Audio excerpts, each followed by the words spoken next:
假如中国援助，俄乌战争会打成啥样子？真没想到，这都2026年了，乌克兰都快油尽灯枯了，俄军还能打个大败仗。今年3月，乌军集中在奥列克桑德里夫卡地区发起反攻，由乌军空中突击部队第95独立旅等精锐力量打头阵，5天就打下超过200平方公里土地，相当于俄军2025年1个月的推进成果。不得不说，我们驻联合国代表那句话的含金量还在提升。如果真的给俄罗斯援助的话，那战场的局势早就不是今天这个样子。当然，我们的态度一向明确，那就是劝和促谈，绝不可能去给俄罗斯提供军事援助，更不可能去淌这趟浑水。但是这并不影响我们在虚拟世界搞一个军事推演，如果中国真的给俄罗斯援助的话，那俄乌战争会打成啥样呢？要看懂俄乌战争的拉胯，你首先得看懂俄军的指挥系统有多么落后。战争之初，西方情报机构发现那个极其荒诞的事，在乌克兰战场的俄军精锐部队，他们胸前挂着的通讯设备居然是产自泉州的宝丰 UV52 民用对讲机。这款对讲机在某宝上只要120块钱包邮，堂堂世界第2大国的正规军居然在实战中使用毫无加密能力的民用模拟对讲机，这在现代军事史上简直是一个国际笑话。这导致了什么后果？模拟对讲机的频段是完全公开的，没有任何跳频和加密功能，也就是说，随便一个业余无线电爱好者只需要通过普通的短波接收器加上软件定义无线电，就能在 7933K 赫兹等频段上清清楚楚地听到俄军指挥官在战场上大喊大叫的布置战术，呼叫炮火，报告上马。乌克兰军队甚至不需要出动什么高级电子战飞机，直接用最基础的干扰机就能把俄军的通讯信道堵死，甚至可以直接切入频道，用俄语对俄军士兵进行辱骂。这种通讯的拉胯直接导致了战场初期大量俄军高级将领阵亡，因为下级部队通讯中断，很多俄军少将、中将不得不把指挥部疯狂往前推，甚至靠肉身跑到前线去下达命令，或者实在没办法了，掏出自己的手机插上乌克兰的基站 SIM 卡打电话。因为声纹早就被记录，所以乌克兰的电子情报系统瞬间就能锁定这些高级军官的位置。几分钟后，艾马斯火箭炮就砸在了俄军指挥部。为什么会搞成这样？难道俄罗斯没有军用电台吗？这里面就藏着俄军内部一个惊天腐败内幕了。俄罗斯其实在几年前就立项研发了第6代战术通信电台，代号 R-187P1 阿扎特。这款电台号称具备256位加密，每秒可以进行2万字调频，能够防窃听、抗干扰，还能连接格罗纳斯卫星导航系统。按照俄罗斯国防部的计划，这款造价高达近30万卢布的先进电台应该配发到每一个基层作战单元，但现实极其奇葩。市场厂家勾结俄军官员，从我们采购来民用无加密电台零部件，组装成了阿扎特电台。结果不仅产量根本达不到部队需求，连质量也一塌糊涂。发到部队的少量阿扎特，在乌克兰的战场环境下被乌军的电子战设备一扫，底层的加密逻辑直接被攻破。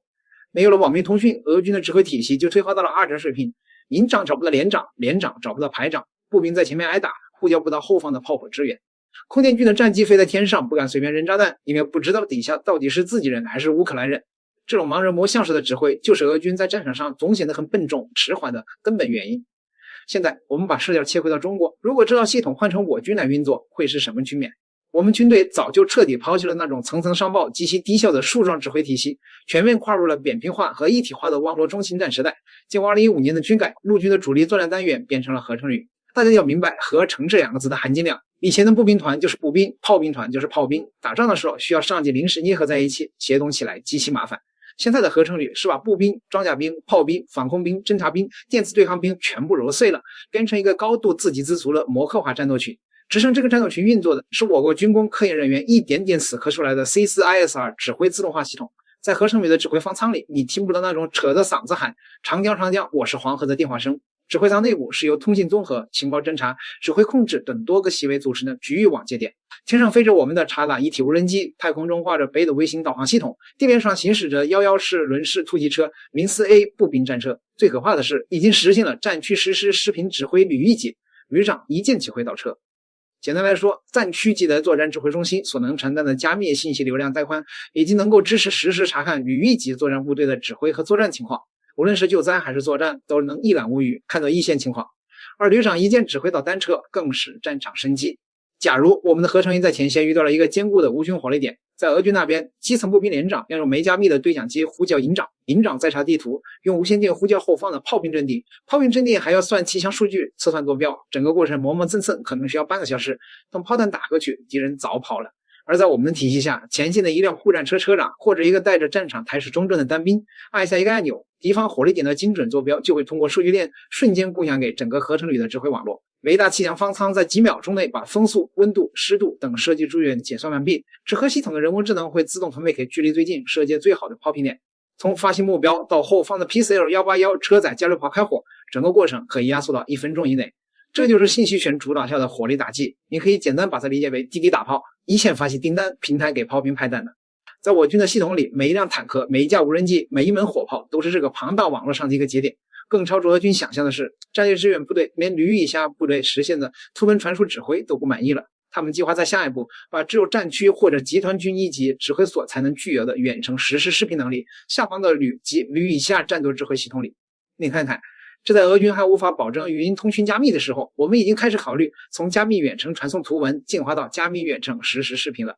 那么问题来了，如果我们把 C4ISR 系统平移给俄罗斯，毫无疑问，俄军的战斗力将瞬间发生质变。乌军那些还靠着星链和散装情报网络苦苦支撑的部队，将会面临真正的降维打击。他们的一举一动会在雷达和光学侦察下无所遁形，任何集结都会在2分钟内招来毁灭性的联合火力覆盖。除了指挥系统的脑死亡，俄乌战争还暴露了一个极其尴尬的现实：所谓的现代战争打到最后，拼的依然是炮弹的数量和工业产能。在长达2年的时间里，俄乌双方在巴顿斯平原展开了激烈的炮战。根据前线的数据，俄军在火力最高峰时期每天要倾泻几万发炮弹，现在消耗战阶段每天也要打掉1万发左右。乌军那边靠着北约的续命，每天勉强能达到2000到3000发。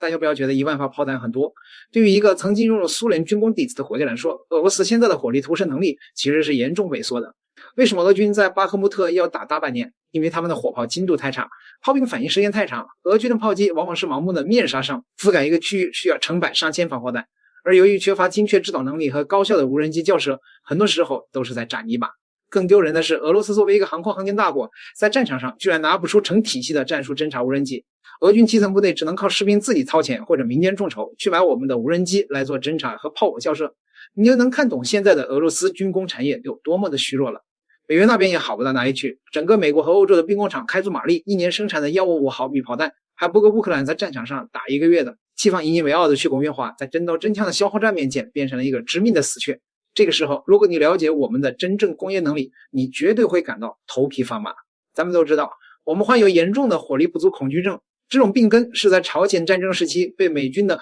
范弗里特弹药量给炸出来的。为了治好这个病，我们在过去的几十年里建立起了人类历史上最庞大的工业制造体系。如果我们为俄罗斯提供军事援助，不需要给隐身战机，不需要给航母，只需要放开手脚输出我们常规的陆战系统和无人机装备，这场战争会在1个月内结束。首先登场的将是无人机蜂群和成体系的察达1级无人机。我们不需要买民用货凑数，合成旅里编制有专门的无人机营，从手抛式的单兵侦察无人机到可以挂载反坦克导弹的翼龙彩虹系列大型察达一体无人机，再到可以像发射火箭弹一样发射出去的自杀式巡飞弹，这一切构成了我们极其严密的无人侦察和打击网。而且我们的军工产能是可以按100万来计算的。深圳和东莞的电子厂如果转入战时生产体制，1个月内生产的军用级无人机能把整个乌克兰的天空彻底遮蔽。乌军现在的防空系统连几架老掉牙的小摩托无人机都防得极其吃力，面对我国具备 AI 自主识别能力，能够进行数据链协同的蜂群无人机，乌军的装甲目标和炮兵阵地活不够24小时。其次是火力的绝对碾压，至于正规陆战装备就更不用说了。说到这里，给大家讲一个有意思的故事。俄乌战争刚爆发那阵子，国内那些搞了一辈子大火炮研发的军工专家，看到前线传回来的作战录像，惊呼天塌了，感觉自己一辈子都白忙活了。为啥？先科普下炮兵知识。大家记不记得1984年阅兵的时候，我们的炮兵还有那种卡车牵引的火炮的？后来1999年阅兵的时候就都不见了，全部变成履带式自行火炮了，而这几年的阅兵全变成车载炮了。这就是炮兵几十年来孜孜不倦的追求，炮兵自行化。为啥要这么搞呢？因为对越自卫反击战期间，我们用进口英国的反炮兵雷达端掉了无数对方的炮兵阵地，藏好的火炮一开炮10几秒就能被雷达发现，按照抛物线就能反推出阵地位置，然后我方炮兵就开火了，直接把对方炮兵阵地连人带炮一起炸掉。但反过来说，是不是我们的炮弹也能被敌人反推出炮兵阵地的位置呢？炮兵专家一琢磨，他没这个本事，但不代表西方国家没有这个本事啊。如果西方国家用反炮兵战术来搞我们怎么办？那就只有一条路，炮兵自行化，快打快车。生产炮开进阵地，1分钟内自动完成液压注出部署并开火，然后在敌方反制火力到来之前立刻收起注出，一脚油门跑路。所以我们对炮兵的要求是绝不在同一个地方开第二次炮。这套炮兵自行化的建设搞了几十年，结果到了2022年，一看俄乌战争，我们炮兵专家瞬间崩溃了。啥？你们还在搞固定炮阵地？因为在俄乌战场上，无论是俄军还是乌军，他们居然还在使用老式的 D30或 M717牵引式火炮，没有丝毫的机动能力。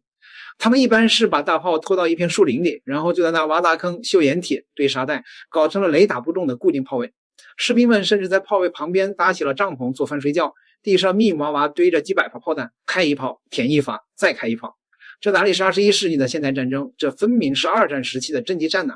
我们专家辛辛苦苦为了防范炮兵雷达搞了几十年的机动化，结果一看人家根本不防，就站在那里应对轰。是我们炮兵专家错了吗？并不是。俄乌双方之所以敢这么明目张胆地摆固定炮位，本质上是因为双方的战场感知体系都太烂了。反炮兵雷达要么数量极少被炸坏了，要么因为没有制空权和电子战优势变成了瞎子。大家都是蒙着眼睛乱炸，才给了这种落后战术生存的空间。但是这种战术只适合菜鸡互啄，如果固定炮位碰上的是我们，那简直就是一场单方面的物理屠杀。在我们拥有完善 SLC-2 反炮兵雷达、无人机蜂群和高空侦察卫星的一体化指挥体系前面，乌军的这种固定炮位只要敢开第一炮，暴露了坐标，3分钟内我们的远程火箭炮或者查拉一体无人机就会像长了眼睛一样，把整个阵地连人带炮全部抹平。所以很多人惊叹于俄乌双方一天能打那么多炮弹，但在我们看来根本不需要。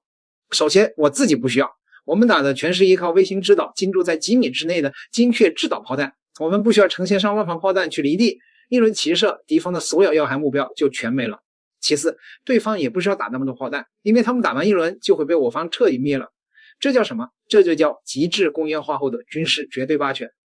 这不是靠几句西方价值观口号就能填平的差距，这是用数千万产业工人、无数座炼钢炉和全产业链底气铸就的钢铁长城。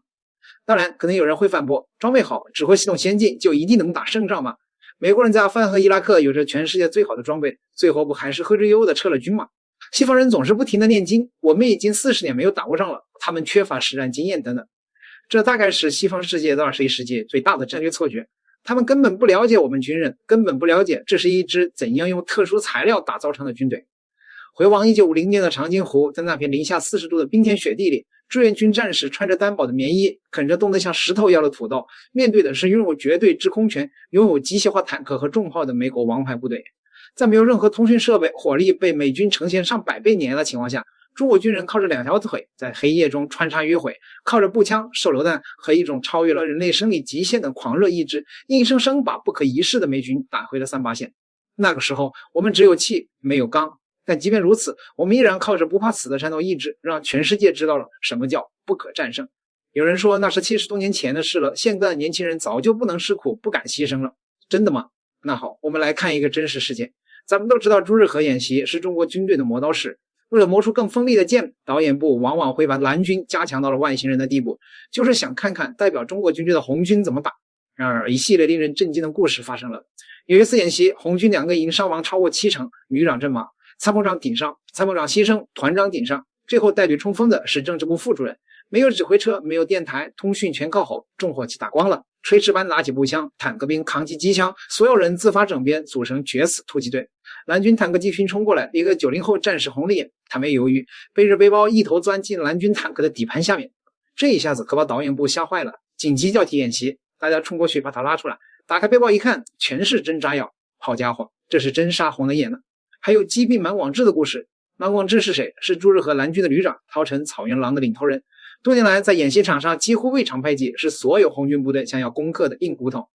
有一次演习，红军某部久攻不下，伤亡惨重，眼看就要输在演习，一群年轻的侦察兵主动请战，前去斩首。他们乔装成蓝军后勤人员，顶着戈壁的黄蜂黄沙，昼伏夜出，徒步奔袭几十公里，一路上避开蓝军的层层警戒，多次排查，身上的衣服被风沙磨破，手脚被石头划得鲜血淋漓，饿了就啃2口干硬的压缩饼干，渴了就喝几口浑浊的戈壁水，没有一个人叫哭叫累。接近蓝军指挥部时，他们被蓝军哨兵发现，双方展开激烈交火，几名侦察兵当场阵亡，剩下的人冒着密集的火力突围，顺手往一个蓝军一辆看起来像指挥车的目标扔了一颗手雷，结果满广志就阵亡了。这也是朱日和演习7支红军中唯一胜利的。这么多年了，朱日和的戈壁上没有鲜花，没有掌声，只有狂风、黄沙、炮火和生死考验。年轻的官兵们每天负重几十公斤奔袭几十公里，在零下10几度的夜里潜伏，在40多度的烈日下冲锋，饿了吃压缩饼干，渴了喝浑浊的水，手上磨出血泡，脚上起满水泡，身上满是伤痕，可没有人叫哭，没有人退缩。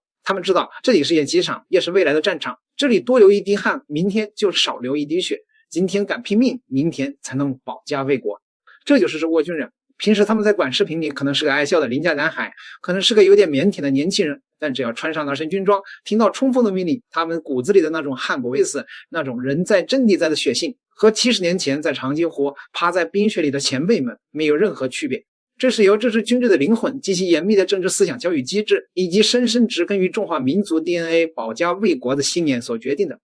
好了，故事讲完了，请大家思考一个问题。当全人类最顶级的工业制造能力，当全世界最先进的一体化指挥系统，当铺天盖地的察拉一体无人机和精确制导弹药交到了这样一群有着极其严密组织纪律，有着为了国家绝不怕死的钢铁意志的军人手里，那将是一种怎样的无敌存在？如果是这支军队下场，什么马里乌波尔的钢铁厂，什么巴赫穆特的绞肉机根本不在话下。我们的体系作战会在第一时间瘫痪敌方所有的指挥节点和防空雷达，电子战部队会把敌人的通讯变成一片白噪音，随后漫天的巡飞弹和远火会将坚固的工事逐一把守，最后有着钢铁般意志的合成营步兵会在装甲车和头顶无人机的掩护下，像庖丁解牛一样精准地清理残敌。到这里我们再去谈，假如我们给俄罗斯军援已经没有任何意义了，因为现实逻辑是我们根本不需要也不屑于去参加俄乌战场这种低维度的猜忌互助。我们今天之所以把俄乌战争当成一面镜子，是为了让大家看清楚今天的中国手中握着怎样的雷霆之威。西方国家在媒体上天天炒作中国威胁论，天天逼着中国在俄乌冲突上表态，他们真正害怕的根本不是中国给俄罗斯送的几发炮弹，而是他们非常清楚，中国这台庞大的工业和军事机器一旦启动，整个西方世界绑在一起都无法承受那种毁灭性的反噬。俄罗斯在乌克兰打的是一场维护其传统地缘安全缓冲区的烂仗，而中国目前的隐忍和克制，是因为我们的战略眼光早就跳出了这片泥潭。我们的目光投向的是广袤的太平洋，是我们祖国的统一大业，是我们在这场百年未有之大变局中如何粉碎真正的霸权主义对手的全面围堵。真正的顶级剑客是剑不出鞘就能让周围的群狼不敢轻举妄动。今天我们之所以能在国内安稳地刷着手机吃着烧烤，在网上讨论天下大事，不是因为这个世界有多么和平，而是因为在我们的国境线上，在我们的海防前哨，在深山的导弹发射井里，有着一套极其恐怖的武力系统和一群随时准备赴死的军人在为我们拓进。中国军队不惹事，但也绝不怕事。如果有一天真的有人胆敢把战争强加在我们头上，挑战我们的核心底线，那么这台被钢铁意志和最尖端科技武装起来的战争机器，一定会让所有来犯之敌见识到什么叫做真正毁灭。就像那个知乎上的问题一样，一个乌克兰朋友曾问我，中国人凭什么能安享和平？我凝视着他的眼睛足足20秒，然后字字铿锵，掷地有声。世界上根本没有真正的战争，你们那里发生的不过是蝼蚁般的低水平武装冲突。若中国真的动起手来，届时连海洋都会燃起滔天烈火，连山河都会震颤轰鸣。